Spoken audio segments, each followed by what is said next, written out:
Be clear about your goals. If you want to achieve self-discipline, you must have a clear vision of what you want to accomplish. This is non-negotiable. Everything else is a non-starter. You may have figured everything out. You may even have a solid game plan on how to go about doing things. But none of that matters if you don't have a clear vision of what you seek to accomplish. Goals are not wishes. I can't even begin to tell you how many people think that they already have goals and plans in life. Well, if you ask them for specific details, it turns out that they don't have goals. They have a clear idea of where they'd like to end up. There's no shortage of people imagining themselves living in palatial homes, possessing big bank accounts, and driving a fine Italian sports car. But these are not goals. These are fantasies and wishful thinking. You know you have a goal when you can take that endpoint of you living in this castle and then explaining clearly to yourself the backward steps you need to take to get there. That's when you know you have goals. A clear plan outlines each step you must take in order to reach your goals. The goals often line up to make larger goals, which produces other outcomes, and these then line up to produce even bigger goals.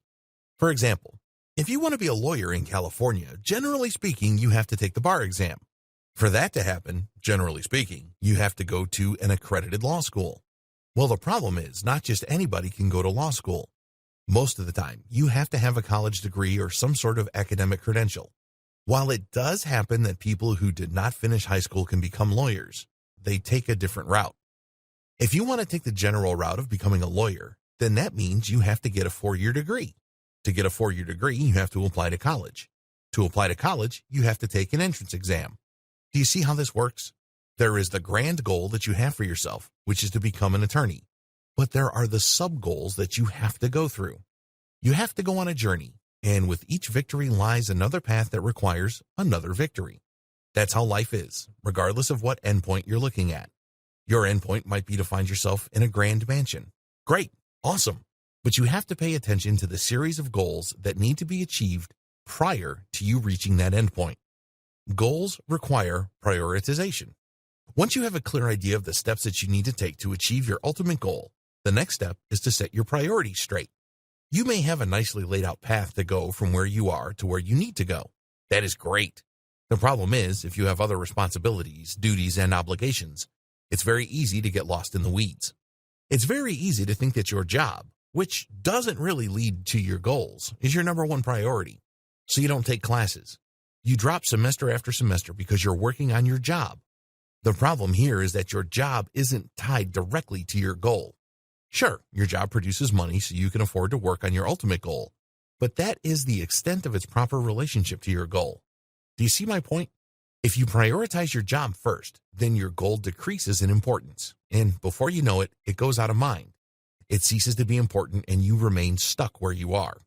The moment you decide on your ultimate vision for your life is the moment you must also decide to reprioritize your life. As important as your job is in putting food on the table, please understand that it's of secondary importance to the grand vision that you are pursuing. Live your life accordingly. In none of this advice do I say that you drop your job. I'm not saying that at all. That's not what I'm encouraging you to do. Instead, put everything in proper focus and invest your energy accordingly. The great thing about crushing goals. The most awesome thing about crushing goals is that once you clear one hurdle, you get a nice surge of energy and possibility. For example, when somebody wants to become an attorney, they must first get into college. When they take the SAT and they do well and they get into a good college, it feels good. They built discipline there. When you free up your energy clearing that first hurdle of getting into a 4-year university, you have to redirect that to the next step, which is to take the LSAT and finish college with high enough marks to get into a good school. Once you're there, you need to do well in your first year so you can get a good job with a big law firm or a prestigious practitioner that will open doors for your career later on. Everything is tied together, and that's why you have to be very careful of how you channel your energy as you clear one hurdle after another. A lot of people confuse clearing one important goal as an excuse to relax. No, don't do it that way. That's a non-starter. To a certain extent, trying to achieve success by being self-disciplined is like being a shark. Did you know that if a shark isn't swimming, it's dying? The same goes with you. If you're not pushing forward to the next goal, you're stagnating. And before you know it, you're going to find yourself in a very tough spot. Step-by-step guide to proper goal identification. Step number 1, start your day with a list of tasks that you need to accomplish. Knock out one task at a time. Don't get emotionally caught up in each task. Allow the energy and sense of relief released by completing one task to carry over to the next task. Step number 2, visualize your grand goal. Think of what you truly desire in your life. I'm talking about your big goals here. Think about what it would feel like. Think about what you would look like when you are living that kind of life. Come back to this vision before you begin a daily task and after you complete it. When you do this, you line up all the small nitty-gritty things that you're doing now to something bigger. This reminds your subconscious, as well as your conscious mind, that everything that you do now has meaning.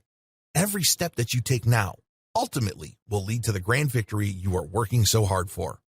Step number 3, write down your grand vision for yourself every day. In the morning, write down your grand vision. Read it, visualize it, and then crumple the paper. And then, starting with a fresh page of paper, write it down again. When you do this, you refresh your subconscious and your conscious mind. You also filter out visions and goals that are not really all that important. Maybe you think that you're supposed to go after them because other people desire them. But if you refresh your life's grand vision this way, a lot of that extra stuff falls out. What's left are the things that are truly important in your life. These are the goals that stick. These are the things that you know deep down inside will always remain important to you. Step number 4, consciously recommit yourself to your grand goal. At the risk of sounding corny, you have to look at the list of grand goals and visions for yourself and say to yourself, I am capable. I have chosen this for myself. I am going to do this. I'm just giving you those phrases as starting points. Feel free to come up with your own version. What's important here is that you consciously commit to these. Please understand that it takes years to achieve these. It definitely takes quite a bit of sacrifice. But the good news is, by being as conscious of these as possible, you burn them into your mind. It becomes part of your daily ritual when you write and rewrite and crumple up the goal list. Eventually, it becomes part of you. Step number 5, take action on your goals. When you're crushing your daily list of tasks, always remember how they relate to your goals. At the end of the day, give yourself some affirmations regarding what you achieved and how they helped you get one step closer to your goal. This enables you to overcome procrastination. This also pushes you to do your very best in achieving your goals. This step also makes sure that your goals are at the top of your mind. They are not some distant fantasy or notion that would be nice if it happened. Instead, it becomes immediate.